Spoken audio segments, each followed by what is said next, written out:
Boy, has Mark D'Antonio ever been more right? A rivalry is good for the soul. Look at this. Hey, that is a great effort right there. Look at that. That's awesome. Excellent, excellent. Really cool. Yeah, that's nice. That is nice. See, Michigan is indeed Michigan State's father. It looks sort of like Darth Vader. You know, Harbaugh had all the clocks counting down to Michigan State removed, so I'm going to help you out. It's about 4 hours, a little more than that. Kickoff, Sean McDonough, Chris Spielman, Tommy Shea with the call. Michigan State and Michigan, 3:30 on ESPN.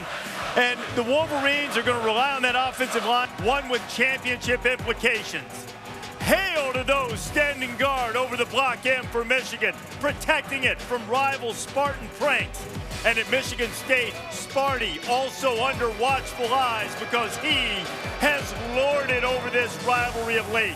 But the only real vandalism has been the so-called little brother bowing up, bullying Michigan, and painting this rivalry green. But today, there is a familiar feeling. The Spartans, though undefeated, are underdogs because this crowd at Michigan has hitched up its khakis and is bent on restoring their version of order as victors valiant, leaders and best in this state because they're up for College Game Day on a huge day in Michigan. College Game Day, live from Ann Arbor, Michigan. I said this rivalry has been painted green. You know why? There's a school that's known to all whose specialty has been winning. The Spartans have played the good ball, winning 6 of the last 7 against the Wolverines, and it's been dominant too. The last 2 years combined, Michigan has 13 yards rushing, but that hasn't made the intensity wane in the rivalry. Earlier this year, Sparty got painted. Then Magic Johnson got a little graffiti treatment on campus. But it's not as if the Spartans were shrinking violets. The bell tower got tagged. The Wolverine got a block S, now covered by a poncho. There's a little green spray paint on campus here in Ann Arbor. As this rivalry is ratcheted up, more than a decade since the Maize School has won a Big Ten title. First time Game Day has been here for a conference game, Big Ten game, since Lloyd Carr's final home game. That was also the year that this rivalry turned in the Spartans' favor. The famous little brother comment from Mike Hart and Mark D'Antonio saying, "It's not over. It'll never be over." It's just getting started today. College Game Day for Ann Arbor. This is the game that they're all concerned about today here, Michigan and Michigan State. And this is a rivalry that, frankly, is born of condescension. Michigan has always viewed its agricultural neighbors to the north as not quite on the same level as them. In fact, the Wolverines initially opposed Michigan State getting into the Big Ten. They eventually relented. Then the governor said, hey, it'd be a great idea to have a trophy for the rivalry. So he instituted a Paul Bunyan Trophy. Michigan won it and then promptly put it in a closet just to remind the Spartans that they're not really a rival. Those days, as Tom Rinaldi has told us, are long gone.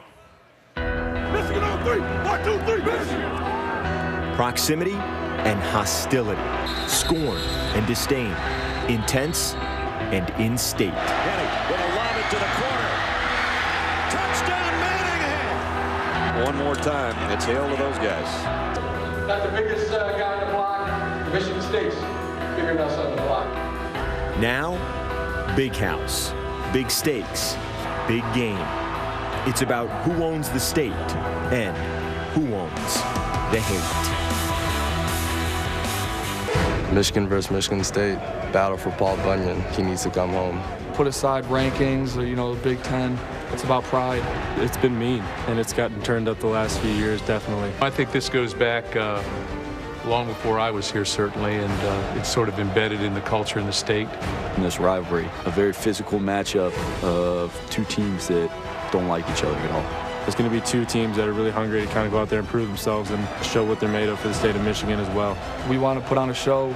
I think it's going to be fun to watch, and especially it's going to be fun if you're in that stadium come Saturday.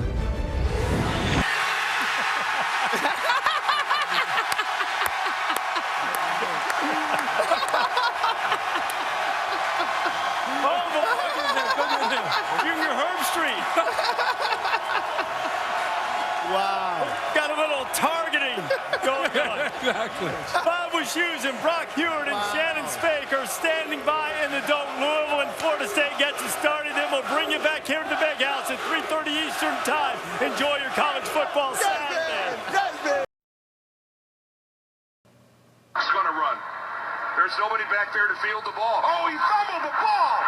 Now he fumbled it in the air, and it's picked up by Michigan State at the 20, the 15, the 10, and he's going to score. No time left. You've got to be kidding me. That you could not write.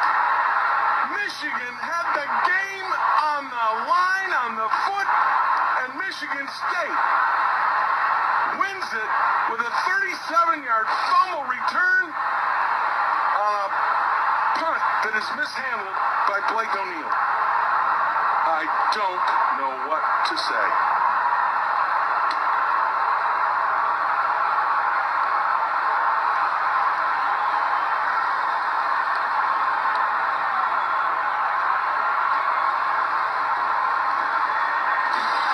I am struggling to deal with what I just saw.